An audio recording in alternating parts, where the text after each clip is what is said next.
I've worked for the last few years as interim CFO. That means I arrive with companies where they have a specific challenge to address, and my expertise is understanding what those sort of challenges could be. And as a seasoned CFO, I've seen many different types of situations. So in my recent interim CFO role, I joined a company called Swish, where the challenge they had was they'd raised a lot of funding. I was head of finance, and with that funding, they needed to understand what they did next. And what you do next is you grow the business from 8 people to over 500 people. So the challenge around that is, what sort of governance do you need in place? What sort of buy-in do you need from the business, the wider business, as the organization grows? So it was really making sure that sort of messaging, that sort of negotiation worked across the business. Also, I needed to build a team which understood that what we had today was going to change tomorrow. If I look at another scenario, I arrived at a company called Bango as interim CFO to replace a CFO who'd retired. The challenges they had were they needed business as usual to an extent, but secondly, the messaging that they gave out to their stakeholders, the investors, the press, needed to change. And it needed to change for accounting reasons. And the accounting reason was we recorded our revenues as turnover, and turnover in some instances means you're acting as a principal. The change in the business model was we were acting as agents, so that the recorded turnover went down from a big number, which was end user spend, down to a small number, which was agency fee. So the strategic messaging that needed to change was we're building a platform to process transactions by volume. That transaction by volume isn't being reflected in the financials, so we needed to find another way of making sure that our audience understood that we were changing and recording and transaction activities at a higher level, so increasing by 2, by 4, by 10. So the messaging was a challenge there, strategic messaging, which was we needed to develop our technical platform, we needed to raise funding for that, we needed to get across the message to our investors as to why we needed funding and why it was good value for money.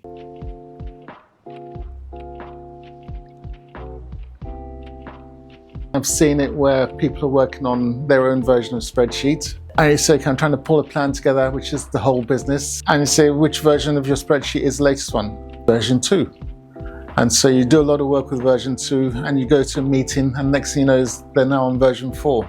And you're saying, it would have helped if you'd shared this update with us. It's no big deal. You own it and you still own it. But actually what's happening is you're not telling me the latest information which is relevant to the plans that I'm pushing up to SLT. Who will then make decisions based on this? It becomes a big deal, and it becomes a big deal because we've made plans based on one set of assumptions. You've moved on to another set of assumptions, and your new set of assumptions may not be valid. The SLT may not want to go that way. So, practical example, I built a finance team mainly over Zoom during lockdown and COVID. And with that team, one of the things I told them was, what you see here today as processes and systems will change. I need you to be flexible, I need you to be adaptable, and I need you to understand that I don't have all the great ideas. You're working day to day with things, so you'll have ideas as well. My role in your growth is to make your life more interesting, to make you more bought into what you're doing and why you're doing it. Help you remove any blockers that stop you performing to your peak. I grew a team then of 10, 12 people. They've all arrived with that mindset, which is things will change, but we've got the power to move things on. And what that meant in terms of a result was 2 years later, that finance function, when we'd grown to 300, 400 people, was voted one of the best performing teams in the business. And by this stage, we had about 8 or 9 teams. And other teams are looking at that finance group saying they're very helpful, they communicate, they share well with the business, and they're a pleasure to work with. And they don't have their silos and they don't have egos. And so that's great for the business. And what that meant then was that the onboarding of new processes was easier because the people working with it had built relationships around the business. So that communication was easier to work with. So the solid result was you've got a growing and empowered team which is valued across the business. So when I'm looking at business plans and projections, The numbers can tell you anything you want them to tell you. So I can take an Excel spreadsheet and make 2 plus 2 equal 10. And the question that's more interesting is, well, what's the thinking behind that? How did you get to that? And the narrative I might give you might say, well, I told 2 people my story. That's my 2. They told 2 more, who told 2 more, who told 2 more. And the next thing I know is 2 plus 2 equals 10. So when you're looking at business plans and spreadsheets, the very, very important part of that are the assumptions behind it, the underlying assumptions, the why you get there, why you're passionate about your story.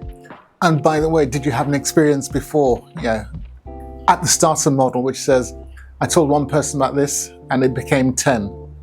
And I told 2 people about this and it became 20. Because that's all part of the business plan. That's the bit that makes sense to someone looking at it cold for the first time around. Because you've got a passion about your business, you understand it very well. The person you're talking to doesn't necessarily know as much about your business, but they know about returns on investment, and they know about why they're planning to invest in you or not. It's not the numbers alone, it's the people. And so if your person narrative says 2 plus 2 equals 10, and you can explain why coherently, then that's great. And the numbers back it up. Yeah. So that's what you're looking for from a business plan, and that's why people would invest in you. I have a question about that. Maybe a difficult question. Sure. Some people may say, well, we're thinking about the why a bit too much and we're not doing enough. Yeah. Or we're communicating a lot, but we're not doing. Do you feel like you've encountered mentalities like this? What's your take on that? I've very much encountered mentalities like that. And the role of a CEO here is and CFO is they work in partnership. And the CFO's part in that is to be a constructive critic. So challenge assumptions. Why do you think that's going to work? How do you think that's going to work?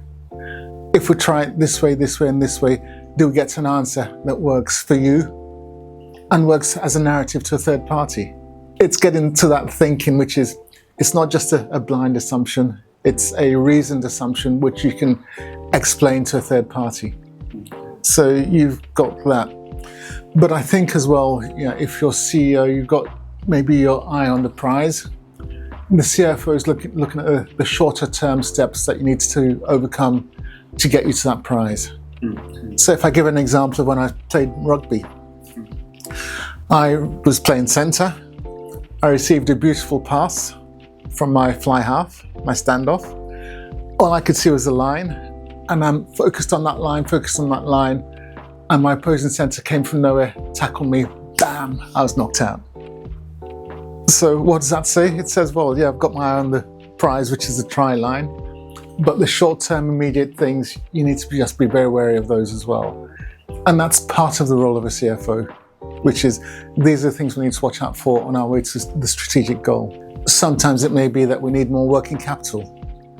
It's understanding that in advance that makes the working capital easy to raise in the best and most efficient way possible. But growth typically needs some working capital. Your customers aren't going to pay you in advance. But in the meanwhile, you need to support your overheads, your payroll costs, maybe your office costs, other things as well. So it's a working capital management puzzle that you need to address.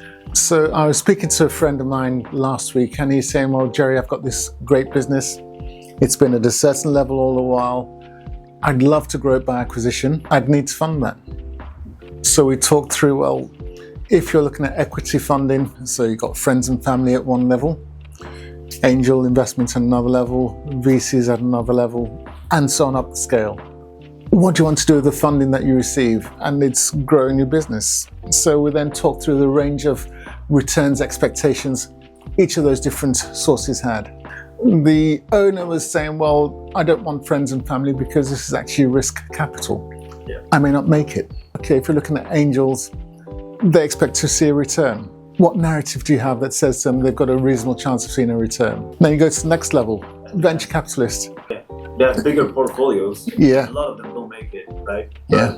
The one that makes it. Covers everything. Yeah. But you need to start with a narrative which says, I've got a very good chance of making it. Because if you start with a narrative that says, I don't have a chance of making it, you're going nowhere.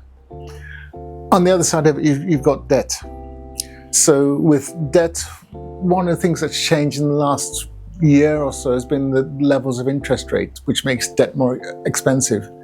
And so the worry in this guy's mind was, I've got to be able to generate regularly enough revenues to cover interest repayments. It's a commitment which, 2 years ago with low interest rate environment, it's an easier one to ask for, but I've got to keep within covenants typically. And so he was then balancing up then, was he certain enough of his growth in revenues to make that leap? And so this is really about being well versed in what the business looks like, what its regular revenues are, what its regular overheads are, what spend you control and scale back if you need to. And so these are challenges that you've got to address.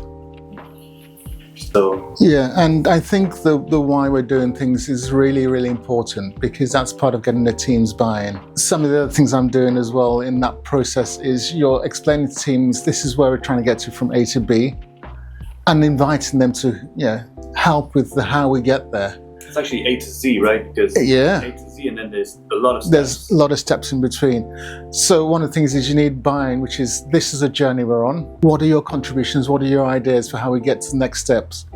And some of those steps include using different software systems. So there's some systems which work well for small businesses, and they give you a limited amount of reporting. There are other systems which work better for more complex businesses. But as you move along the range of systems, the processing gets easier. But it gets easier because you change people's habits, because you get people used to working with a new way of doing things. How do you get people's buy-in? It's difficult, and I think one of the things I've done in the past has been to explain what bad things can happen. So what bad things can happen? If you're looking at expense forms, for instance, people think generates a pain. So, well, I spent £5 on this, why do I need to give you a receipt? Why do you need to know what I spent it on? Yeah. And the big bad wolf in all this scenario is HMRC, which is they'll come and do an inspection, they'll see that I've given you £10, they won't necessarily see or accept that it's a valid business expense. So guess what? You'll have a £10 added to your income and you'll have to pay tax on that £10. And I think it's really just what scale of bad things happen. Is it easy bad, which we can easily fix? Is it big bad at the end of the process where you think this is going to be a nightmare? So what I'm doing is I'm telling people, this is a good, easy way. This is the way if we carry on as we are, which it can be a bad way. And the bad way is really painful. And so it's explained to people what that pain can be. The other thing they can come at you with is, well, there's a penalty. You've not reported your transactions properly. Are you trying to evade tax? So getting buy-in is twofold. One is, what are the bad things that can happen? Two is, what are your ideas for making this work better?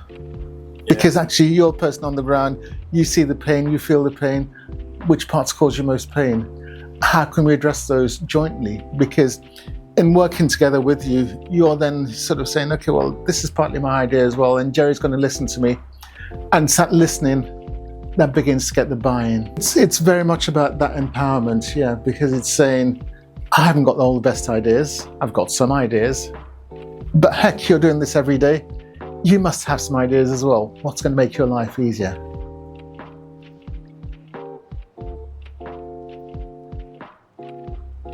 Technically, what you've got with SaaS, there are businesses who think they've got a SaaS business running, but it isn't a SaaS business, because to generate revenues, they need human intervention, they need consulting time. So to scale up, to go from 10 times to 100 times volumes of sales revenues, you need maybe 10 times or 20 times or 30 times human input as well. And that's not true SaaS. So the technical in the background is you've built a platform which will do certain things to certain volume capacities. The thing you typically need funding for is how do I increase my capacity from being able to process 100,000 subscriptions to process 1 million subscriptions. And that's typically what you'd need funding for. And when you go to a fundraiser for that, what you're saying to them is, I've proven my business up to 100,000 units, and I've got reliable revenues because customers sign on, they hardly ever leave. My customer acquisition cost, is a fixed amount. There's a certain routine. So net retention rate? Net retention rate, yeah. Is that something you work with? I guess a lot of companies are looking at, we can price our product from level A to level B. When we get to level C, we'll lose some customers, but we'll gain some. And so that's what the net retention rate is about. And so you need to be able to prove what your retention rates are, what your churn rates look like. Because what you're then saying to someone is, if we do the maths, I go from 100,000, I need investment to be able to process 1 million. I need investment for that. The maths then says, well, if you do that, then this is the time period over which I'll get a return on my capital. Yeah, so that's the thing about SaaS. In principle, a pure SaaS business, I write a bit of code. I've got my computer. Yeah. It will process without me doing anything further. I can go on holiday. It'll process new customers. It'll process more and more revenues without me having to do anything. Mm-hmm. If I wake up one day and think, well, I want to process 1 million customers, I'll need a bigger laptop. I'll need a server in the background. I need some more money.